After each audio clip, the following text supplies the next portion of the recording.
This is the SmallRig RC60B. This is a 60-watt bicolor light. It's extremely compact and, best of all, has a built-in battery, and at full power, this thing can run for 45 minutes. This light has incredible light output, as you can see, and it even has a LED screen to show you the status of your light, and on top of that, the control interface is really well thought out. And for me, this light is perfect for product photography. So real quick, here's a A-roll lighting demo using two SmallRig RC60Bs. I have one off to my right here, set up with a softbox and at about 15% intensity. And then I have another one over there off camera pointed up into the corner of the room at about 50% intensity, just so we can add some fill and bounce into the shot. So let's talk about the fact that these lights are 60 watts. It's kind of a double-edged sword. For 60 watts in this form factor, it puts out a lot of light, but 60-watt lights aren't that powerful considering for my client shoots and for a lot of my shoots, I use 200 to 300 watt lights. But as you can tell, two 60-watt lights does a pretty good job of exposing me right now for this shot in a small room.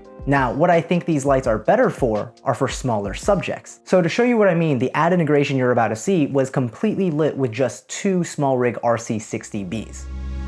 Introducing the Fantic E1 Max Mini Electric Screwdriver, your perfect companion for all your DIY adventures. With 50 bits covering 9 different types of screw heads, the E1 is equipped to handle a huge variety of electronics. Whether you're repairing your FPV drone, your laptop, or a lens, Fantic's new precision screwdriver is up to the task with multiple torque options up to 3 Newton meters. It also comes with features like a built-in LED light that illuminates what you're working on, ensuring screw alignment. A max rotation speed of 200 RPMs, making repairs not only easier, but faster. A quick switch making operation an intuitive breeze, and built with convenience in mind, featuring a USB-C charging port, making sure you're always charged up and ready to go. With a single charge, the E1 can tackle 400 screws. And to keep it all together, everything stores neatly into a magnetic case, keeping the E1 and the 50 metal bits organized. Oh, and did I mention how satisfying the pop-up mechanism is? Fantic E1 Max, the tool that brings efficiency, precision, and convenience to your fingertips. Elevate your DIY game with Fantic. Order yours now by visiting the link in the description, and for a limited time, get 20% off. Thank you, Fantic, for sponsoring this portion of the video. Overall, I think that looked really good. The light quality looked great. The lighting was sufficient to do exactly what I needed to do to highlight the product. And I'm gonna go ahead and throw on screen some of the lighting setups I used making that ad segment. And my favorite part about it was that because of the fact that it is wire-free, thanks to the fact that it has a built-in battery, it's just so easy to use and maneuver around really quickly without having to deal with, giant power blocks and cables having to be replugged into different walls.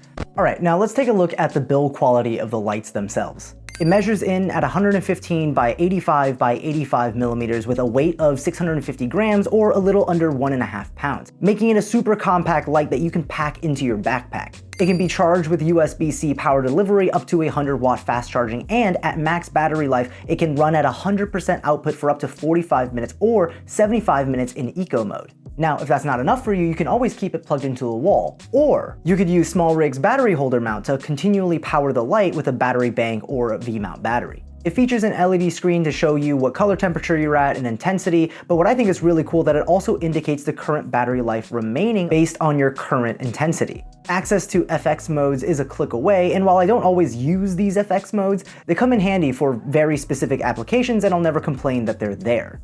Now, the fans for this light is also pretty impressive. It's pretty noise-free. At most, I really just hear the air being moved by the fan, and I don't really hear any whirring or humming of the fan itself. Here, take a listen.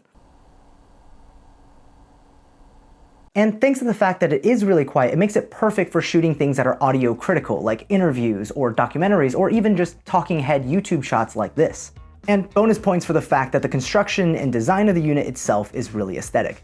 Now, as for the light quality itself, according to SmallRig spec sheets, at 1 meter set to 5600 Kelvin, the bare bulb puts out about 2600 lux, and with the reflector on, it's about 11,000 lux.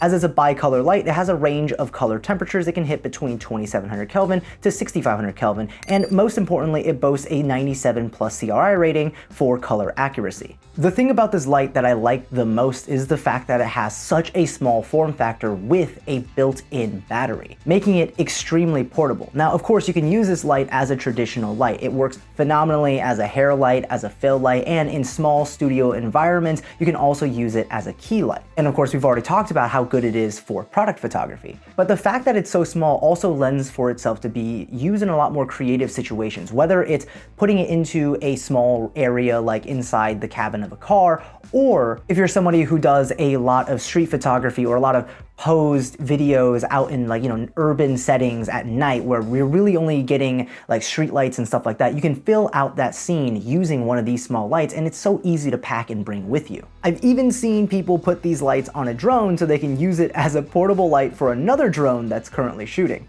Now, there are definitely pros and cons to this light, so let's start with the cons. While the build quality feels really nice, the two control knobs aren't actually fixed to the unit, so there's a chance they pop off while transporting the lights or even during operation. And this might be weird hearing me say, but I also don't like the fact that it doesn't have any app support at all, meaning if I have multiple of these lights set up around the room, I have to physically and manually control each and every single one of them, as opposed to being able to control all of them from a single place. And at the moment, the light uses a proprietary SmallRig mount for modifiers, and while SmallRig told me that they're going to release a 𝗚𝗟𝗟𝗣𝗠 mount adapter, for now, I'm not able to use any of my current light modifiers with this light. Now, for the pros, I really like the control interface. I think every light should have a toggle power switch and not a press and hold for 3 seconds power switch. I think the LED screen is well thought out, and I love the fact that it indicates battery life remaining based on the current light output you have it set at. And I think the light quality is superb. Overall, I'm a pretty big fan of this light, and if you're interested in checking out the SmallRig RC60B or any of the gear we talked about today, links will be in the description down below. Also, let me know in the comment section down below, what features do you want to see in new lights that are coming out? And what makes a new light exciting for you? Alright, that's it for this one. Make sure to hit that like and subscribe button. More content to come, guys, and as always, I'll see you in the next one. Peace.